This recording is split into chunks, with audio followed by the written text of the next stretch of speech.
ಜೈ ಹಿಂದ್. ಎಲ್ಲರಿಗೂ science class ದಲ್ಲಿ ಸ್ವಾಗತವನ್ನು ಕೋರುತ್ತಾ. ಬಯಾಲಜಿದಲ್ಲಿ ನಾವು ಈಗಾಗಲೇ ರಕ್ತ ಅಂದ್ರೆ ಬ್ಲಡ್ ಟಾಪಿಕ್ ಅನ್ನ ಸ್ಟಾರ್ಟ್ ಮಾಡೇವಿ. ಇದರಲ್ಲಿ ನಾವು ಬಹಳಷ್ಟು ವಿಷಯಗಳನ್ನ ನೋಡ್ಕೊಂಡೇವಿ. ಸೊ ರಕ್ತದಲ್ಲಿ ಹೋಲ್ ಬ್ಲಡ್ ದಲ್ಲಿ ಏನೆಲ್ಲ ಇರ್ತೈತಿ, ಪ್ಲಾಸ್ಮಾ ಇರ್ತೈತಿ. ಆಮೇಲೆ ಅದ್ರ ಜೊತೆಗೆ ಪ್ಲಾಸ್ಮಾ ಇದು ಒಂದು ದ್ರವ ಪದಾರ್ಥ ಆಗಿರ್ತೈತಿ ನಮ್ಮ ರಕ್ತದಲ್ಲಿ. ಆಮೇಲೆ RBC WBC ಪ್ಲೇಟ್ಲೆಟ್ಸ್ ಗಳು ಇವು ಘನ ರೂಪದೊಳಗೆ ಇರ್ತಾವು ನಮ್ಮ ರಕ್ತದೊಳಗ ಅಂತ ಹೇಳಿ ನೋಡ್ಕೊಂಡಿದ್ವಿ. ಅದ್ರ ಜೊತೆಗೆ ಪ್ಲಾಸ್ಮಾದ ಡಿಟೇಲ್ ಆಗಿರುವಂತಹ ಮಾಹಿತಿ, ಆಮೇಲೆ ಕೆಂಪು ರಕ್ತ ಕಣಗಳು ಏನಿದಾವು ಅದ್ರ ಬಗ್ಗೆನೂ ಕೂಡ ನಾವು ಡಿಟೇಲ್ ಆಗಿ ನೋಡಿದ್ವಿ. ಈಗ ನೆಕ್ಸ್ಟ್ ನಾವು ನೋಡುವಂತದ್ದು ಯಾವುದು ಅಂತಂದ್ರ WBC ಅನ್ನ ನೋಡೋಣ. ಯಾವುದು WBC? ಸೊ ಇವುಗಳಿಗೆ ಬಿಳಿ ರಕ್ತ ಕಣಗಳು ಅಂತ ಹೇಳಿ ಕರಿತಾ ಇದ್ದೇವೆ. ಏನಂತ ಹೇಳಿ ಕರಿತೀವಿ ಇವುಗಳನ್ನ? ಬಿಳಿ ರಕ್ತ ಕಣಗಳನ್ನ ಕರಿತಾ ಇದ್ದೇವೆ. ನೋಡ್ರಿ ಇಲ್ಲಿ ಸಾಲಿಡ್ ಪಾರ್ಟ್ಸ್ ದೊಳಗ ಘನ ಪದಾರ್ಥ ಒಳಗೆ ಏನೇನಿದ್ದು? ಮೂರಿದ್ದು. ಇದರಲ್ಲಿ ಘನ ಪದಾರ್ಥದೊಳಗೆ ಏನೇನಿದ್ದು? ಮೂರಿದ್ದು. ಒಂದೇದ್ ಯಾವ್ದಿತ್ತು? RBC ಇತ್ತು. ಆಮೇಲೆ ಇನ್ನೊಂದ್ ಯಾವ್ದಿತ್ತು? WBC ಇತ್ತು. ಆಮೇಲೆ ಇನ್ನೊಂದ್ ಯಾವ್ದು? ಪ್ಲೇಟ್ಲೆಟ್ಸ್, ಕಿರುತಟ್ಟೆಗಳು ಅಂತ ಹೇಳಿ ನಾವು ಕನ್ನಡದಲ್ಲಿ ಅವುಗಳಿಗೆ ಕರಿತಾ ಇದ್ದೇವೆ. ಸೊ ಈಗ ಇಲ್ಲಿ ಬಿಳಿ ರಕ್ತ ಕಣಗಳ ಬಗ್ಗೆ ನಾವು ನೋಡೋದಾದ್ರೆ, ಬಿಳಿ ರಕ್ತ ಕಣಗಳು ಇವುಗಳ ಜೀವಿತಾವಧಿ ಎಷ್ಟಿರ್ತೈತಿ? ಇವುಗಳ ಜೀವಿತಾವಧಿ 4 ದಿನ ಇರ್ತೈತಿ. 4 ರಿಂದ 5 ದಿನಗಳ ಮಾತ್ರ ಇವು ಜೀವಿತಾವಧಿ ಇರ್ತಾವು. ಇವುಗಳಿಗೆ ದೇಹದ ಸೈನಿಕರು ಅಂತೇವೆ ನಾವು. ದೇಹದ ಸೈನಿಕರು ಅಂತ ಯಾವ್ದನ್ನ ಕರಿತೇವೆ ನಾವು? ಬಿಳಿ ರಕ್ತ ಕಣಗಳಿಗೆ ದೇಹದ ಸೈನಿಕರು ಅಂತ ಕರಿತೀವಿ. ಇವುಗಳ ಜೀವಿತಾವಧಿ 4 ದಿನಗಳು ಮಾತ್ರ ಇರ್ತೈತಿ. ಓಕೆ, ಇವುಗಳ ವೈಜ್ಞಾನಿಕ ಹೆಸರೇನು? ಲ್ಯೂಕೋಸೈಟ್ ಅಂತೇವಿ. ಯಾವುದು? ಲ್ಯೂಕೋಸೈಟ್. ಇದು ಏನು? ವೈಜ್ಞಾನಿಕ ಹೆಸರು. ಬಿಳಿ ರಕ್ತ ಕಣಗಳ ವೈಜ್ಞಾನಿಕ ಹೆಸರು ಲ್ಯೂಕೋಸೈಟ್ ಅಂತ ಕರಿತೀವಿ. ಇದು ಒಂದು ರೋಗ ನಿರೋಧಕವಾಗಿ ನಮ್ಮಲ್ಲಿ ಕೆಲಸ ಮಾಡ್ತೈತಿ. ರೋಗ ನಿರೋಧಕವಾಗಿ ಕಾರ್ಯನಿರ್ವಹಿಸ್ತಾ ಇದೆ. ಇದು ಒಂದು ಆಂಟಿಬಾಡಿ ತರ ನಮ್ಮ ಶರೀರದಲ್ಲಿ ಕಾರ್ಯನಿರ್ವಹಿಸ್ತಾ ಇದೆ WBC ಇರುವಂತದ್ದು. ಇದರಲ್ಲಿ 2 ಪ್ರಕಾರದ ವಿಶೇಷವಾಗಿರುವಂತಹ ಜೀವಕೋಶಗಳು ಇರ್ತವೆ. 2 ಪ್ರಕಾರದ ಏನಿರ್ತಾವು? 2 ಪ್ರಕಾರದ ಜೀವಕೋಶಗಳು ಯಾವ್ಯಾವ್ದು ಅಂತಂದ್ರ, ಒಂದೇದ್ ಯಾವ್ದು ಇರ್ತೈತಿ ಅಂತಂದ್ರ T ಸೆಲ್ ಅಂತ ಹೇಳಿ ಕರಿತೇವಿ. ಇನ್ನೊಂದ್ ಯಾವ್ದು ಇರ್ತೈತಿ? ಮೋನೋಸೈಟ್ ಅಂತ ಇರ್ತೈತಿ. ಯಾವ್ದು? ಮೋನೋಸೈಟ್. T ಸೆಲ್ ಮತ್ತು ಮೋನೋಸೈಟ್. ಇವುಗಳ ಕಾರ್ಯ ಏನು ಅಂತಂದ್ರೆ, ಈ T ಸೆಲ್ ಏನೈತಲ್ಲ, ನಮ್ಮ ಶರೀರದೊಳಗೆ ಯಾವ್ದಾದ್ರು ಸೂಕ್ಷ್ಮ ಜೀವಿ ಬಂತು ಅಂತಂದ್ರ, ನಮ್ಮ ಶರೀರದಲ್ಲಿ ಯಾವ್ದಾದ್ರು ಸೂಕ್ಷ್ಮ ಜೀವಿ ಬಂತು ಅಂತಂದ್ರ ಅದನ್ನ ಏನ್ ಮಾಡ್ತೈತಿ? ಕೊಲ್ಲುವಂತಹ ಕೆಲಸ T ಸೆಲ್ಸ್ ಗಳು ಮಾಡ್ತವೆ. ಆಕ್ಚುಲಿ ಟೋಟಲ್ ಆಗಿ ನಮ್ಮ ಶರೀರದಲ್ಲಿ ಸೂಕ್ಷ್ಮ ಜೀವಿಗಳು ನಮ್ಮ ದೇಹಕ್ಕೆ ಯಾವ್ದು ಬ್ಯಾಡ್ ಆಗ್ಯಾವು ಅವುಗಳ ಜೊತೆಗೆ ಹೋರಾಡುವಂತಹ ಕೆಲಸ ಯಾವ್ದು ಮಾಡ್ತೈತಿ? T ಸೆಲ್ ಮಾಡ್ತೈತಿ. T ಸೆಲ್ ಯಾಕಂತೇವೆ ಅಂತಂದ್ರ, ಈ ಒಂದು ಕೋಶ T ತರ ಇರ್ತೈತಿ. T ಲೆಟರ್ ಇದೆಲ್ಲ T ತರ ಇರ್ತೈತಿ. ಅದ್ರ ಸಲುವಾಗಿ T ಸೆಲ್ ಅಂತ ಕರಿತೇವಿ. ನಮ್ಮ ಶರೀರದೊಳಗೆ ಯಾವ್ದಾದ್ರು ಒಂದು ಸೂಕ್ಷ್ಮ ಜೀವಿ ಬಂತು ಅಂತಂದ್ರ ಅದ್ರ ಜೊತೆಗೆ ಏನ್ ಮಾಡ್ತೈತಿ? ಅದು ಹೊಡೆದಾಡಿ ಏನ್ ಮಾಡ್ತೈತಿ? ಅದನ್ನ ಕೊಲ್ಲುವಂತಹ ಕೆಲಸ ಯಾವ್ದು ಮಾಡ್ತೈತಿ? T ಸೆಲ್ ಮಾಡ್ತೈತಿ. ಬಟ್ ಒಂದು ಸೂಕ್ಷ್ಮ ಜೀವಿ ಇರುವಂತದ್ದು ವೈರಸ್ HIV. ಸೊ ಈ HIV ನಮ್ಮ ಶರೀರದೊಳಗ ಬಂತು ಅಂತಂದ್ರೆ ಹ್ಯೂಮನ್ ಇಮ್ಯುನೋ ಡೆಫಿಷಿಯನ್ಸಿ ವೈರಸ್ ಅಂತ ಕರಿತೇವೆ.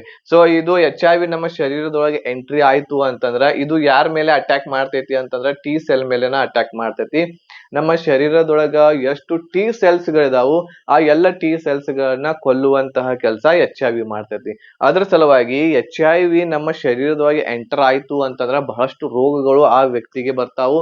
ಆಮೇಲೆ ಬೇರೆ ಯಾವ್ದಾದರೂ ರೋಗದ ಸೂಕ್ಷ್ಮ ಜೀವಿಗಳು, ವೈರಸ್ಗಳು ಆ ವ್ಯಕ್ತಿಗೆ ಅಟ್ಯಾಕ್ ಮಾಡಿದ್ವು ಅಂತಂದ್ರ ಆ ಒಂದು ವೈರಸ್ ಗಳ ಜೊತೆಗೆ ಹೊಡೆದಾಡುವಂತಹ T ಸೆಲ್ಸ್ ಗಳ ಇರಂಗಿಲ್ಲ ಶರೀರದಲ್ಲಿ. ಅದ್ರ ಸಲುವಾಗಿ ಆ ವ್ಯಕ್ತಿಯ ಸಾವು ಖಚಿತ ಆಗ್ಬಿಡ್ತೈತಿ. HIV ಆಯ್ತು ಅಂತಂದ್ರ ಆ ವ್ಯಕ್ತಿಯ ಸಾವು ಖಚಿತ ಆಗ್ಬಿಡ್ತೈತಿ. ಸೊ ಹಾಗಾಗಿ HIV ಇರುವಂತದ್ದು ಮೋಸ್ಟ್ ಡೇಂಜರ್ ಆಗಿರುವಂತಹ ಒಂದು ವೈರಸ್ ಆಗಿದೆ.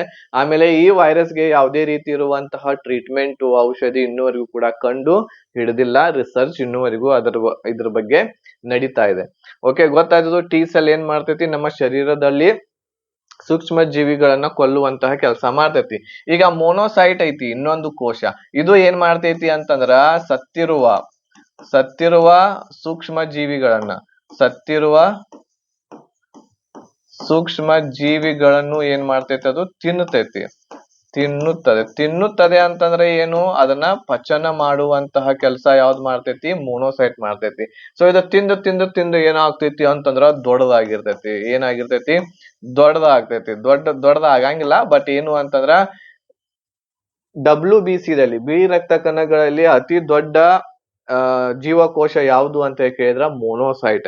ಹೆಂಗ್ ನೆನಪಿಟ್ಕೋಬೇಕು, ಇದು ಸತ್ತಿರುವಂತ ಸೂಕ್ಷ್ಮ ಜೀವಿಗಳನ್ನ ತಿಂದು ತಿಂದು ದೊಡ್ಡದಾಗ್ತೈತಿ. ಅದ್ರ ಸಲುವಾಗಿ ಮೋನೋಸೈಟ್ ಏನೈತಿ, ಇದೊಂದು ದೊಡ್ಡದಾಗಿರುವಂತಹ ಸೆಲ್ ಆಗಿರ್ತೈತಿ ಬಿಳಿ ರಕ್ತ ಕಣಗಳಲ್ಲಿ ಅತಿ ದೊಡ್ಡ ಸೆಲ್ ಯಾವುದು ಅಂತ ಕೇಳಿದ್ರ ಮೋನೋಸೈಟ್ ಆಗಿರ್ತೈತಿ. ಟಿ ಸೆಲ್ ಏನ್ ಮಾಡ್ತೈತಿ, ಮೋನೋಸೈಟ್ ಏನ್ ಮಾಡ್ತೈತಿ ಅನ್ನೋದನ್ನ ನಿಮ್ಗ ಡಿಟೇಲ್ ಆಗಿ ಇದ್ರ ಬಗ್ಗೆ ಹೇಳಿದೆ. ಆಮೇಲೆ ಈ ಒಂದು ಬಿಳಿ ರಕ್ತ ಕಣಗಳು ನಮ್ಮ ಶರೀರದೊಳಗೆ ಹೆಚ್ಚಾದವು ಅಂತಂದ್ರ ಲ್ಯೂಕೇಮಿಯಾ ಅನ್ನುವಂತಹ ರೋಗ ಬರ್ತೈತಿ. ಯಾವುದು, ಲ್ಯೂಕೇಮಿಯಾ ರೋಗ ಬರ್ತೈತಿ. ಯಾವಾಗ ಬರ್ತೈತಿ ಇದು, ನಮ್ಮ ಶರೀರದಲ್ಲಿ ಬಿಳಿ ರಕ್ತ ಕಣಗಳು ಹೆಚ್ಚಾದವು ಅಂತಂದ್ರ ಲ್ಯೂಕೇಮಿಯಾ ಅನ್ನುವಂತಹ ರೋಗ ಬರ್ತೈತಿ. ಓಕೆ, ಸೊ ಇಷ್ಟು ಪಾಯಿಂಟ್ಸ್ ಗಳು ಎಲ್ಲಾನು ಕೂಡ WBC ದಲ್ಲಿ ನಿಮ್ಗ ಏನಾಗಿರ್ಬೇಕು, ಗೊತ್ತಿರ್ಬೇಕಾಗ್ತೈತಿ. ಇದಾದ್ಮೇಲೆ ಈಗ ನಾವು RBC ನೋಡಿದ್ವಿ, WBC ನೋಡಿದ್ವಿ. ಈಗ ನೆಕ್ಸ್ಟ್ ಯಾವ್ದು ನೋಡೋಣ, ಪ್ಲೇಟ್ಲೆಟ್ಸ್ ಗಳನ್ನ ನೋಡೋಣ. ನೆಕ್ಸ್ಟ್ ಯಾವುದು, ಕಿರುತಟ್ಟೆಗಳು.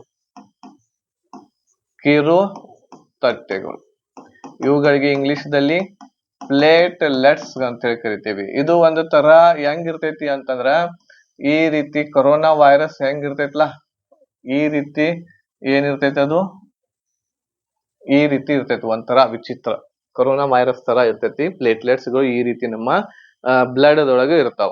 ಓಕೆ, ಇವುಗಳ ಒಂದು ವೈಜ್ಞಾನಿಕ ಹೆಸರು ಏನು ಅಂತಂದ್ರ ಥ್ರಂಬೋಸೈಟ್ ಅಂತ ಹೇಳಿ ಕರಿತೇವೆ. ಯಾವುದು, ಥ್ರಂಬೋಸೈಟ್. ಇದು ಏನು ಅಂತಂದ್ರ ಇವುಗಳ ವೈಜ್ಞಾನಿಕ ಹೆಸರು. ಕಿರುತಟ್ಟೆಗಳ ವೈಜ್ಞಾನಿಕ ಹೆಸರು ಥ್ರಂಬೋಸೈಟ್. ಇವುಗಳ ಜೀವಿತಾವಧಿ ಎಷ್ಟಿರ್ತೈತಿ, 7 ದಿನ ಮಾತ್ರ ಇರ್ತೈತಿ. ಎಷ್ಟು ದಿನ ಇರ್ತೈತಿ, 7 ದಿನ ಮಾತ್ರ ಏನ್ ಮಾಡ್ತಾವ, ಇವು ಜೀವಿಸ್ತಾವು ಕಿರುತಟ್ಟೆಗಳು. ಇವು ಎಷ್ಟಿರ್ತಾವು ಅಂತಂದ್ರ 2 ಲಕ್ಷದವರೆಗೆ ಇರ್ತಾವ ನಮ್ಮ ಶರೀರದೊಳಗೆ, 2 ಲಕ್ಷದವರೆಗೆ. ಓಕೆ, ಆಮೇಲೆ ಇವು ಬಿಳಿ ರಕ್ತ ಕಣಗಳು ಎಷ್ಟಿರ್ತಾವ ಹೇಳ್ರಿ, ಬಿಳಿ ರಕ್ತ ಕಣಗಳು ನಮ್ಮ ಶರೀರದೊಳಗ 10,000 ವರೆಗೆ ಇರ್ತಾವ. ಬಿಳಿ ರಕ್ತ ಕಣಗಳು 10,000 ಇರ್ತಾವು. ಇವು ಎಷ್ಟಿರ್ತಾವು, 2 ಲಕ್ಷದವರೆಗೆ ಇರ್ತಾವು. ಆಮೇಲೆ RBC ಎಷ್ಟಿರ್ತಾವ ಹೇಳ್ರಿ, ಹೇಳಿನ ನಿಮ್ಗ RBC ಕೆಂಪು ರಕ್ತ ಕಣಗಳು ಅವು 50 ಲಕ್ಷದವರೆಗೆ ಇರ್ತಾವ. ಎಷ್ಟಿರ್ತಾವು, 50 ಲಕ್ಷ. ಈಗ ಇಲ್ಲಿ ಏನ ನಿಮಗೆ ಹೇಳಿದೆ, ಘನ ಪದಾರ್ಥಗಳಲ್ಲಿ RBC, WBC, ಪ್ಲೇಟ್ಲೆಟ್ಸ್ ಇವುಗಳಲ್ಲಿ ಅತಿ ಹೆಚ್ಚಿನ ಪ್ರಮಾಣದೊಳಗ ಅತಿ ಚಿಕ್ಕದಾಗಿರುವಂತದ್ದು ಯಾವ್ದಾಗಿರ್ತೈತಿ ಅಂತಂದ್ರ RBC ಆಗಿರ್ತೈತಿ. ಆಮೇಲೆ ಅತಿ ದೊಡ್ಡದಾಗಿರುವಂತಹ ಒಂದು ಸೆಲ್ ಯಾವ್ದಾಗಿರ್ತೈತಿ, WBC ಆಗಿರ್ತೈತಿ. ಇದ್ರೊಳಗನ ಅತಿ ದೊಡ್ಡದು ಯಾವ್ದು, WBC ಆಗಿರ್ತೈತಿ. ಇದು ಯಾವ್ದು, ಇದು ದೊಡ್ಡದಾಗಿರ್ತೈತಿ. ಇದು ಅತಿ ಚಿಕ್ಕದಾಗಿರ್ತೈತಿ. ಓಕೆ, ಇದು ಚಪ್ಪಟೆ ಆಕಾರವಾಗಿರುವಂತಹ ಒಂದು RBC. 7 ಲಕ್ಷದವರೆಗೆ ಯಾವ್ದಿರ್ತಾವು, ಕಿರುತಟ್ಟೆಗಳಿರ್ತಾವು. ಥ್ರಂಬೋಸೈಟ್ ಅಂತ ಕರಿತೀವಿ. ಇವುಗಳಿಗೆ 7 ದಿವಸ ಮಾತ್ರ ಇವುಗಳ ಜೀವಿತಾವಧಿ ಇರ್ತೈತಿ. ಈ ಕಿರುತಟ್ಟೆಗಳು ನಮ್ಮ ಬ್ಲಡ್ ದೊಳಗ ಕೆಡಾಕ್ ಸ್ಟಾರ್ಟ್ ಆದು, ಅವುಗಳು ಹಾಳಾಗಾಕತ್ತು ಅಂತಂದ್ರ ರೋಗ ಬರ್ತೈತಿ. ಯಾವುದು, ಡೆಂಗ್ಯೂ ರೋಗ ಬರ್ತೈತಿ. ಡೆಂಗ್ಯೂ ರೋಗ ಬರ್ತೈತಿ. ಡೆಂಗ್ಯೂ ರೋಗದೊಳಗ ಜ್ವರ ಬಹಳಷ್ಟು ಅತಿಯಾಗಿ ಬಂದಿರ್ತೈತಿ. ಟೆಂಪರೇಚರ್ ಹೆಚ್ಚಾಗಿರ್ತೈತಿ, ಬಾಡಿದು ಜ್ವರ ಬರ್ತೈತಿ. ಸೊ ಡೆಂಗ್ಯೂ ರೋಗವನ್ನ ಕಡಿಮೆ ಮಾಡ್ಬೇಕು ಅಂತಂದ್ರ ಪಪ್ಪಾಯಿಯನ್ನ ತಿನ್ಬೇಕು, ಕಿವಿ ಫ್ರೂಟ್ ಅನ್ನ ತಿನ್ಬೇಕು, ಆಡಿನ ಹಾಲನ್ನ ಕುಡಿಸ್ಬೇಕು. ಆಮೇಲೆ ಡೋಲೋ ಅಂತ ಒಂದು ಟ್ಯಾಬ್ಲೆಟ್ ಬರ್ತೈತಿ ನೋಡ್ರಿ, ಅದನ್ನ ಕೊಟ್ರ ಅಂತಂದ್ರ ಆರಾಮ್ ಆಗ್ತೈತಿ. ಬಟ್ ರಿಸ್ಕ್ ತೊಗೊಳಕ್ ಹೋಗ್ಬೇಡ್ರಿ. ಡೆಂಗು ಆಯ್ತು ಅಂತಂದ್ರ ಹಾಸ್ಪಿಟಲ್ದಾಗ ಹೋಗಿ ಅಡ್ಮಿಟ್ ಆಗ್ರಿ. ಹೌದಾ, ಮನೆಯೊಳಗುನು ಕೂಡ ಏನ್ ಮಾಡ್ಬಹುದು, ನಾವು ಅದನ್ನ ಇದನ್ ಮಾಡ್ಕೋಬಹುದು. ನೋಡ್ರಿ, ಕಿರುತಟ್ಟೆಗಳು ಆದಂಗ ಏನಾಗ್ತೈತಿ, ಡೆಂಗು ರೋಗ ತನ್ನ ಸ್ಥಾನಕ್ಕೆ ಏನಾಗ್ತೈತಿ, ಹೋಗ್ತತಿ. ಕಿರುತಟ್ಟೆಗಳನ್ನ ಹೆಚ್ಚ ಮಾಡ್ಬೇಕು ಅಂತಂದ್ರ ಪಪ್ಪಾಯಿ ತಿನ್ಬೇಕಾಗ್ತೈತಿ. ಆಮೇಲೆ ಕಿವಿ ಫ್ರೂಟ್ ಅನ್ನ ತಿನ್ಬೇಕಾಗ್ತೈತಿ. ಸೊ ಇವುಗಳನ್ನ ತಿಂದ್ರೆ ಅಂತಂದ್ರ ಏನಾಗ್ತೈತಿ, ಆಡಿನ ಹಾಲು ಇವುಗಳನ್ನ ಎಲ್ಲಾ ಸೇವನೆ ಮಾಡಿದ್ರ ಅಂತಂದ್ರ ಕಿರುತಟ್ಟೆಗಳು ಏನಾಗ್ತಾವು, ಹೆಚ್ಚಾಗ್ತಾವು. ಡೆಂಗು ರೋಗ ಹೋಗ್ತೈತಿ. ಒಂದ್ ಸ್ವಲ್ಪ ಏನಾದ್ರು ಅದ್ರ ಸಲುವಾಗಿ ಏನು ಅಂತಂದ್ರ ಈ ಎಲ್ಲವುಗಳನ್ನ ತಿನ್ಬೇಕ, ಫ್ರೂಟ್ಸ್ ಗಳನ್ನ. ಓಕೆ, ಪಪ್ಪಾಯಿ ಹಣ್ಣು ಒಬ್ಬೊಬ್ರು ತಿನ್ನಂಗಿಲ್ಲ. ಪಪ್ಪಾಯಿ ಹಣ್ಣ ತಿನ್ಬೇಕು. ಕಿರುತಟ್ಟೆಗಳು ಸಮತೋಲನವಾಗಿರ್ತಾವು ನಮ್ಮ ಬ್ಲಡ್ ದೊಳಗ. ಹೌದಾ, ಸೊ ಈ ರೀತಿ ಇರುವಂತಹ ರೋಗಗಳು ಬರಂಗಿಲ್ಲ ಇವುಗಳನ್ನೆಲ್ಲ ಸೇವನೆ ಮಾಡಿದ್ರ ಅಂತಂದ್ರ. ಸೊ ಕಿರುತಟ್ಟೆಗಳು ಇಷ್ಟು ಪಾಯಿಂಟ್ಸ್ ಗಳು ಏನ್ ಮಾಡ್ಬೇಕು ಹೇಳ್ರಿ, ನಿಮ್ಮ ಕಿರುತಟ್ಟೆಗಳಲ್ಲಿ ನೀವು ನೆನಪಿಟ್ಕೋಬೇಕಾಗ್ತತಿ. ಈಗ ನೆಕ್ಸ್ಟ್ ನಾವು ಯಾವ್ದು ನೋಡೋಣ ಅಂತಂದ್ರ, ಇವು ಮೂರುಗಳು ಮುಗಿದು. ಈಗ ಈಗ ಇನ್ನೊಂದ್ ಬರ್ತೈತಿ ಇದ್ರಲ್ಲಿ ಯಾವ್ದು ಅಂತಂದ್ರ ಲಿಂಪ್ ಅಂತ ಹೇಳಿ ಒಂದು ಬರ್ತೈತಿ. ಯಾವ್ದು ಹೇಳ್ರಿ? ಲಿಂಪ್. ಲಿಂಪ್ ದುಗ್ಧ ರಸ ಅಂತೇವಿ. ಇದನ್ನ ಏನಂತೇವಿ? ದುಗ್ಧ ರಸ ಅಂತ ಹೇಳಿ ಕರಿತೀವಿ. ಲಿಂಪ್ಗೆ ದುಗ್ಧ ರಸ, ಇದು ಕೂಡ ನಮ್ಮ ಶರೀರದೊಳಗ ಇರ್ತೈತಿ. ಸೊ ಈ ಲಿಂಪ್ ಏನಿರ್ತೈತಿ ಅಂತಂದ್ರ ಲಿಂಪದೊಳಗಿಂದ ನಾವು RBC ಮತ್ತು ಹಿಮೋಗ್ಲೋಬಿನ್ RBC ಮತ್ತು ಹಿಮೋಗ್ಲೋಬಿನ್ ಅನ್ನ ತೆಗದ್ವಿ ಅಂದ್ರ, ರಕ್ತದಲ್ಲಿರುವಂತಹ RBC ಮತ್ತು ಹಿಮೋಗ್ಲೋಬಿನ್ ತೆಗದ್ವಿ ಅಂತಂದ್ರ ಅದಕ್ಕ ಏನಂತ ಹೇಳಿ ಕರಿತೀವಿ ನಾವು? ಲಿಂಪ್ ಅಂತ ಹೇಳಿ ಕರಿತೀವಿ, ದುಗ್ಧ ರಸ ಅಂತ ಹೇಳಿ ಕರಿತೀವಿ. ಇದ್ರಲ್ಲಿ ಹಿಮೋಗ್ಲೋಬಿನ್ ಇರಂಗಿಲ್ಲ, ಅದ್ರ ಸಲುವಾಗಿ ಇದು ಕೆಂಪಾಗಿ ಕಾಣಂಗಿಲ್ಲ. ಇದರ ಬಣ್ಣ ಯಾವ್ದಿರ್ತೈತಿ? ಹಳದಿ ಬಣ್ಣದೊಳಗಿದು ಏನಾಗ್ತೈತಿ? ಕಾಣ್ತಿರ್ತೈತಿ. ಇದು ಎಲ್ಲಿ ತಯಾರಾಗ್ತಾವಿವ? ತಯಾರಾಗುವುದು ನಮ್ಮ ಶರೀರದೊಳಗ ಚಿಕ್ಕ ಚಿಕ್ಕದಾಗಿರುವಂತಹ ಗ್ರಂಥಿಗಳಿರ್ತಾವ. ಯಾವ ಗ್ರಂಥಿಗಳಿರ್ತಾವು? ಲಿಂಪ್ ಗ್ರಂಥಿಗಳು. ಗ್ರಂಥಿಗಳಿರ್ತಾವ. ಆ ಗ್ರಂಥಿಗಳಲ್ಲಿ ಏನಾಗ್ತೈತಿ? ಈ ಲಿಂಪ್ ಇರುವಂತದ್ದು ತಯಾರಾಗ್ತೈತಿ. ಈ ಒಂದು ರಸ, ಈ ಒಂದು ದ್ರವ ಪದಾರ್ಥ ಎಲ್ಲಿಂದ ಎಲ್ಲಿಗೆ ಹೋಗ್ತೈತಿ ಅಂತಂದ್ರ ನಮ್ಮ ದೇಹದ ಭಾಗಗಳಿಂದ ಎಲ್ಲಿಗೆ ಹೋಗ್ತೈತಿದು? ನಮ್ಮ ಹೃದಯಕ್ಕೆ ಹೋಗ್ತಿರ್ತಾವಿವ. ಎಲ್ಲಿಗೆ ಚಲನೆ ಆಗ್ತಿರ್ತಾವಿವ? ನಮ್ಮ ದೇಹದ ಭಾಗಗಳಿಂದ ಹೃದಯಕ್ಕೆ ಏನಾಗ್ತಿರ್ತಾವಿವ? ಚಲನೆ ಆಗ್ತಿರ್ತಾವ. ನಮ್ಮ ದೇಹದ ಭಾಗಗಳಿಂದ ಹೃದಯಕ್ಕೆ ಏನಾಗ್ತಾವಿವ? ಚಲನೆಯನ್ನ ಮಾಡ್ತಿರ್ತಾವು. ಯಾವುದು? ಲಿಂಪ್ಗಳು ಆಗ್ತಿರ್ತಾವ. ಈ ಲಿಂಪ್ಗಳಲ್ಲಿ ಏನಿರ್ತೈತಿ ಅಂತಂದ್ರ ಕಾರ್ಬನ್ ಡೈಆಕ್ಸೈಡ್ ಹೆಚ್ಚಿನ ಪ್ರಮಾಣದೊಳಗ ಕಾಣ್ತೇವೆ ನಾವು. ಹೆಚ್ಚಿನ ಪ್ರಮಾಣದೊಳಗೆ ಏನಿರ್ತೈತಿ? ಇದ್ರೊಳಗ ಕಾರ್ಬನ್ ಡೈಆಕ್ಸೈಡ್ ಅನ್ನ ನಾವು ಕಾಣ್ತೇವಿ. ಎಲ್ಲಿ ತಯಾರಾಗ್ತೈತಿ? ಆಮೇಲೆ ದೇಹದಿಂದ ಎಲ್ಲಿಂದ ಎಲ್ಲಿಗೆ ಹೋಗ್ತೈತಿ? ಇದರಲ್ಲಿ ಹೆಚ್ಚಿನ ಪ್ರಮಾಣದೊಳಗೆ ಏನಿರ್ತೈತಿ? Carbon dioxide. ಇದ್ರ ಬಣ್ಣ ಹೆಂಗಿರ್ತೈತಿ? ಹಳದಿ ಬಣ್ಣ ಇರ್ತೈತಿ. ಆಮೇಲೆ ಈ ಲಿಂಪ್ ಇರುವಂತದ್ದು